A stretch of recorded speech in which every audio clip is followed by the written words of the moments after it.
ఈవేళ నవార్తల నా ఇష్టానికి స్వాగతం పలుకుతున్నా. అసలు చంద్రబాబు మాటలు విన్న తర్వాత నాకసలు మనసులో లేదు.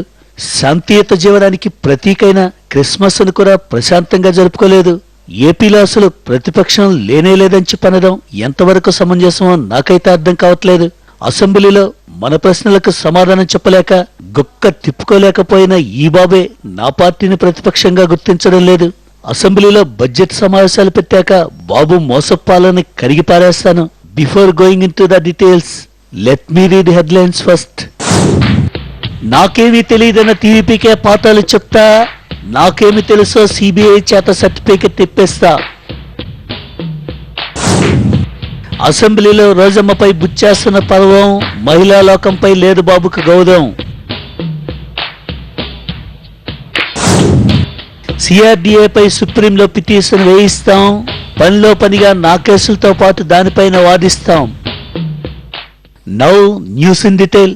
అసెంబ్లీలో మా పార్టీ నేతల నోరుని ఖర్చు పెట్టి మరీ నొక్కేశారు. ఇక మా నేతలను ఇష్టం వచ్చినట్లుగా తిట్టి చెవుల్లో నుండి రక్తం కారే సీరియస్ డైలాగులు వేశారు. మేం పద్ధతి గల వాళ్ళం కాబట్టి గట్టిగా బుద్ధి చెప్పి మాత్రమే వచ్చాం. మరొక్కసారి ఇలాంటి పునరావృతం అయితే గనక పులివెందుల పౌరుషం ఏంటో చూపిస్తాం. ఇక బుచ్చేసిన పర్వం గురించి మనం ఎంత తక్కువగా మాట్లాడుకుంటే అంత మంచిది. మహిళలంటే చంద్రబాబుకే కాదు, ఆ పార్టీలో వాళ్ళకి ఎవ్వరికీ గౌరవం లేనేలేదు. జగన్ గారు, మరి ఆ రోజు జరిగిన అవమానం గుర్తుకొస్తే నాకు టిఫిన్ కూడా తినబుద్ధి కావటం లేదండి. ఏదో కాస్త భోజనం మటుకు తిని బతికేస్తా ఉన్నాను. ఆ బుచ్చయ్య చౌదరి ప్రతిరోజు కూడా హారర్ సినిమాలో ఒక దెయ్యంలాగా నాకు కలలోకి వస్తున్నాడు సార్. మీకు మహిళలంటే అమితమైన గౌరవం కాబట్టి రికార్డుల వరకు వెళ్లకుండా ఏదో గొడవనైతే సద్దుమణిగేలాగా చేశారు. ఊరుకో మహారాజా ఊరుకో. ప్రతిపక్షంలో ఉన్నప్పుడు మన మీద అధికార పక్షం పంచులు వేయడం కామనే. దీనికే నువ్వు టీ కాఫీలు మానేసి కూల్ డ్రింకులతో సర్దుకుపోవాల్సినటువంటి అవసరం లేదు. ఆ బుచ్చే సోదరి సంగతి మనం సభలో చూసుకున్నాం. ఈసారి రికార్డులో లేకుండా వాళ్ళని మన పర్ఫార్మెన్స్ తో అదరకొట్టేద్దాం. అవునన్నా, మనలను టీడీపీ వారు కేసుల పేరు చెప్పి బెదరగొట్టాలి అని చూస్తా ఉన్నారు. అదే మనము ఓదార్పు పరామర్శ యాత్రల్లో అయితే బాబు మోసాలను ఎండగట్టచ్చు.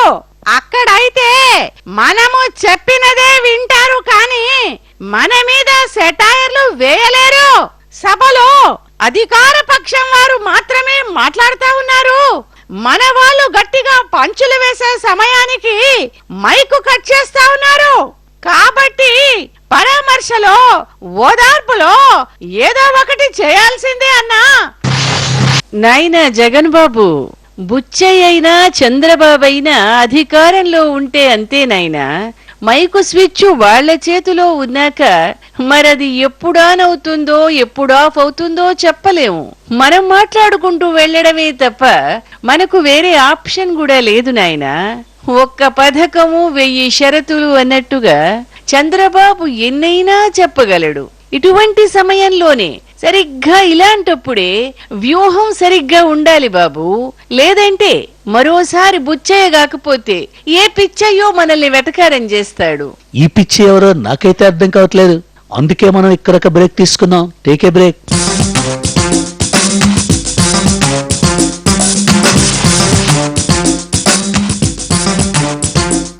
వెల్కమ్ బ్యాక్ టు నవార్తల నా ఇష్టం. చంద్రబాబు రాజధాని అంటే చాలు నా ఈడుపులపై పేరు చెప్పి వెతకాడమాడతాడు. రైతుల సమస్యలను ఎత్తితే చాలు నా మీద ఉన్న కేసుల లిస్టు చదువుతాడు. వారి తీర్మానాలే పెట్టుకుని చర్చించుకుంటారు. చంద్రబాబు ప్రసంగం అయిపోగానే మాకు వివరణ అడిగే ఛాన్స్ కూడా ఇవ్వలేదు. ఇంతకంటే అన్యాయం ఇంకెక్కడైనా ఉంటుందా అని పరుగుతున్నా. చూడమ్మా జగన్, నీకేమీ తెలియదు. ఆ మాటకొస్తే మీద అసలు ప్రతిపక్షమే కాదు. నువ్వు ఫీల్ కాకపోతే ఇంకోటి కూడా చెప్తాను. నాకు ప్రజా సమస్యలే ప్రతిపక్షం, వాటిని తీర్చడమే సీఎంగా నా పని. అంతేగాని మీ వాళ్ళు బూతులు మాట్లాడుతూ ఉంటే టేపులు చేసుకుని చూడడానికి అది ఈడుపుల పై కాదు. కాబట్టి మాతో పెట్టుకోవద్దమ్మా, అవినీతి పరుల గుండెల్లో నిద్రపోతాను. ఈ డైలాగులు విని నువ్వు మాత్రం కామెడీ అనుకోవద్దమ్మా. ముందు ముందు అన్నీ నీకు చూపిస్తా. అయ్యా, సింగపూర్ మెట్రో ఏంటో నాకు అర్థం కావట్లేదు. డిజైన్ అంటారు, ఇంకేదో అంటారు. మీ ప్రెస్ మీట్ చూస్తే మాత్రం హైదరాబాద్ లోనే అమెరికాను చూపిస్తారు. విజయవాడ వెళ్తే ప్రపంచ పటం మొత్తం చూపిస్తారు. ఒక్కసారైనా ఆ తుళ్ళూరు రైతుల గురించి పట్టించుకున్నారా అని పరుగుతున్నా. తుళ్ళూరు రైతే కాదమ్మా, పులివెందుల రైతులను కూడా ఆదుకుంటాను. దానికోసం నువ్వు అసెంబ్లీకి వచ్చి లాంగ్ స్పీచ్లు ఇవ్వాల్సిన పని లేదు. అందరినీ ఇండస్ట్రియలిస్టులు చేస్తాను. దుక్కిదిన్న రైతు ఆడి కారులో పెడితే ఏ మాదిరిగా ఉంటుందో ఊహించుకో. కూరగాయలు అమ్మే చేతిలో ఐప్యాడ్ పెడతాను. ఎకరం పొలం ఉంటే చాలమ్మా, బిల్ గేట్స్ రేంజ్ కాకపోయినా అంబానీల పక్కన కూర్చోబెట్టే బాధ్యత నాది. నీకే విషయంలో టెన్షన్ అవసరంలా. అయ్యా చంద్రబాబు గారు, మీరు ఇంకా సినిమాలు చూపించొద్దు. మీకు సంక్రాంతి వరకే టైం ఇస్తున్నా. ఆ తర్వాత రైతు పరామర్శ యాత్రతో అదరి కొరత. నేను వేసే ప్రశ్నలకు మీరు ఎన్ని యోగా ఆసనాలు వేసినా సరే వేస్తే. ఏంటండి జగన్ గారు, మేమేదో పెద్ద పెద్ద వ్యాపారాలు చేద్దాం అనుకుంటే మీరు అడ్డుపడతారేంటి? చంద్రబాబు నాయుడు నేను కలిసి ఒకే కారులో వెళ్ళాలని చెప్పి అనుకుంటా ఉంటే మా భూమికి రేటు రాకుండా చేస్తారా ఏంటి మీరు? మరి మా భూములకు రేటు పెరిగిన దగ్గర నుంచి నేను వ్యవసాయం మానేసి హాయిగా టీవీలో వార్తలు చూసుకుంటూ కూర్చుంటున్నానండి. మీరు ఏదైనా చేయండి, కానీ నేను మాత్రం బిజినెస్ మ్యాన్ అయిపోవాల్సిందే. చూడు రైతు బాబు, ఆ చంద్రబాబు మీరనుకున్నంత ఏమీ చేయడు. సింగపూర్లో ఆయనే ఉంటాడు, మీరు మాత్రం పూరికే పూరిగా ఉంటారు. మరీ ఎక్కువ ఊహించుకోవద్దు. ఆయన పార్టీ వాళ్ళే ముఖ్యమైన ప్రాంతాలన్నీ తీసుకొని మీకు మిగిలిపోయిన ముక్కలిస్తారు. అసలు ఇంత భూమి ఎక్కర్లేదు. ముందు ఆ విషయాన్ని గుర్తుంచుకోండి. అలాగంటారేంటండి? మేము ఇంకా ఆకాశంలో ఉంటే మీరు 1000 ఎకరాలు చాలంటారు, మాకు అన్యాయం జరుగుతుందంటారేంటి? మేము ఇచ్చినా ఇవ్వకపోయినా తీసుకుంటారంట. ఇచ్చి ఏకంగా కోట్లు సంపాదించుకోవడం బెటర్ కదా. మేము ఇంకా ఎన్నాళ్ళు ఆర్టీసీ బస్సుల్లో వెళ్ళాలండి? మాకు బెంచ్ కార్లో వెళ్ళాలని ఉంది. ఆ మాత్రం అర్థం చేసుకోకపోతే ఎలాగ మీరు? అసలు మన మాటని అధికార పక్షమే వినిపించుకోవట్లేదని చెప్పి అనుకున్నా. తుళ్ళూరు రైతులు కూడా వినడం లేదు. సార్, రాజకీయాలు ఎప్పుడేం చేసుకోవచ్చు, కానీ కోర్టు కేసులు మాత్రం మన చేతిలో ఉండవు. మీ పైన ఉన్న కేసులు మూకుమ్మడిగా హైదరాబాద్కి తరలించారు. ఈ లెక్కన మన కేసులు రోజుకోటి విచారణకు వచ్చేటువంటి ఛాన్స్ ఉంది. ఇప్పటికే ఢిల్లీలో వాతావరణం మారిపోయింది. ఎందుకైనా మంచిది మీరు ఓదార్పు యాత్ర కాకుండా ఢిల్లీ యాత్ర చేయటం బెటర్ ఏమని చెప్పి నాకు అనిపిస్తుంది. ఒక్కసారి అది ఆలోచించేయండి. లాయర్ గారు, ఇప్పుడు మనం ఏమీ చేయలేం. చంద్రబాబు నాయుడు అక్కడ చక్రం వేశారు. మనం ముందుగానే ఖర్చు వేసినా తీసవతల పారేశారు. కాబట్టి మనకిక ఓదార్పే కరెక్ట్. లేకుంటే బోరు కొట్టి మనస్సు కకలవికలం అవుతుంది. ఎందుకలా టెన్షన్ పడతా ఉన్నావు? నిదంపదేగా.